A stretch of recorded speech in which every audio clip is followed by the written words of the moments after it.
Hello everyone, I'm Patrick Matsinko. I'm here with Dr. Lewullis at Lehigh Valley Hospital on Cedar Crest campus. This is our third video together. Dr. Lewullis, thank you again very much for all of your time. And for the people that, again, might have missed the first two interviews that we had, why don't you tell people a little bit about yourself and just sort of what you do and what your background is. Sure. I'm a native of Allentown, Pennsylvania. I grew up here in the Lehigh Valley. I played college basketball at Princeton University for legendary coach Pete Carrill out of Bethlehem, Pennsylvania. After college, I played a little bit of professional basketball and then decided to grow up and go to medical school. I trained as an orthopedic surgery resident. I also did a fellowship in sports medicine up in Boston, Massachusetts, where I was an assistant team doctor for the Boston Celtics and the NBA, as well as Harvard University. I practiced for 6 years in Delaware and then came back home about a year and a half ago, back to my hometown. Here I'm the Director of Sports Medicine for Lehigh Valley Health Network. I also am a practicing orthopedic surgeon with a specialist in sports medicine.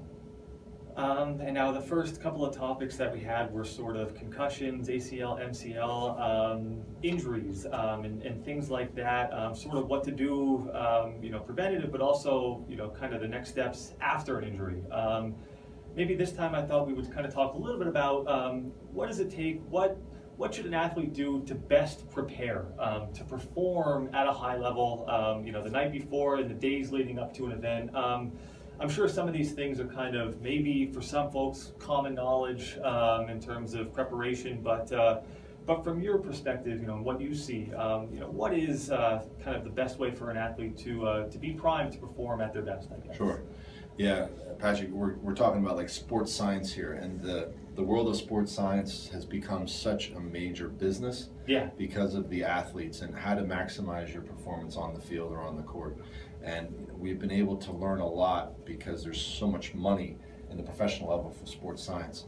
I think it's important to eat well, to get sleep, to get appropriate sleep, to drink the right things in the correct amount. Get your body prepared, so what you put in it is what you're going to be able to, how you're going to perform. And you hear so much about maybe not so much extreme diets, but you think about a guy like a Tom Brady, who maybe has sort of his own methods, personal trainers, things of that nature in terms of nutrition and diet and training, and there are things that he stays away from. maybe gluten-free diet. For you, how do you see some of that stuff where it's maybe not always traditional, but just how do you see some things like that where people start to kind of go down a road like that where it's not so much extreme, but maybe it's a little bit different, I guess. Yeah. Well, I think there's a lot of different theories out there in terms of what is the best diet to have. The way Tom Brady has been able to perform at the same age as I am, at a high level in the NFL, is amazing. So I think how he's been taking care of his body is an extreme. If I could do everything he did, I'd be probably in much better shape than I am right now. And I'd probably be able to perform better on the field, on the basketball court still too. But I think it's important to balance out what your expectations are for your sport, as well as livelihood. Tom Brady also has unlimited resources at his disposal. So you have to be wise in terms of what you can eat and what you're supposed to drink. But I do think a good balanced diet, trying to avoid too many carbohydrates. You want to have a diet full of protein and vegetables is a really smart way to go about doing things. And I think a lot of times too, maybe just kind of thinking about it for me as a runner cyclist, sometimes you maybe can get caught up in, the day of the race, the day of the activity. But there's also a lot that kind of goes into the days or weeks leading up to that. Just what is advice that you might have in terms of, for diet, for sleep, for things like that, that people should kind of not so much adhere to, but kind of follow if they're training for something maybe that's even a multiple day event. Maybe it's a 2-3 day wrestling tournament or a basketball tournament or something like that. Just what is important to kind of stay at a high level, over the course of multiple days like that. Well, you have to be able to balance out your exercise and your performance. Number one, sleep. You have to be able to get appropriate sleep. If you don't sleep enough, your performance is gonna struggle over time. You might get away with it 1 or 2 nights, but if you keep having restricted sleep, that's going to affect you.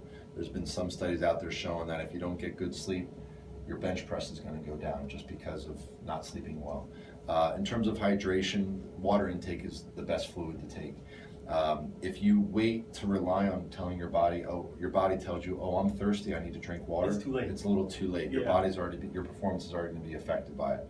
A very basic principle in terms of how much water should I drink in a day. If you're training or you're competing regularly, you want to drink your body weight in ounces. So if I weigh 200 pounds, I would want to drink half to my full body weight in ounces. So it would be 100 ounces to 200 ounces of water per day. That's a very basic, simple rule to remember. The other thing is eating. You don't want to eat too much before game time.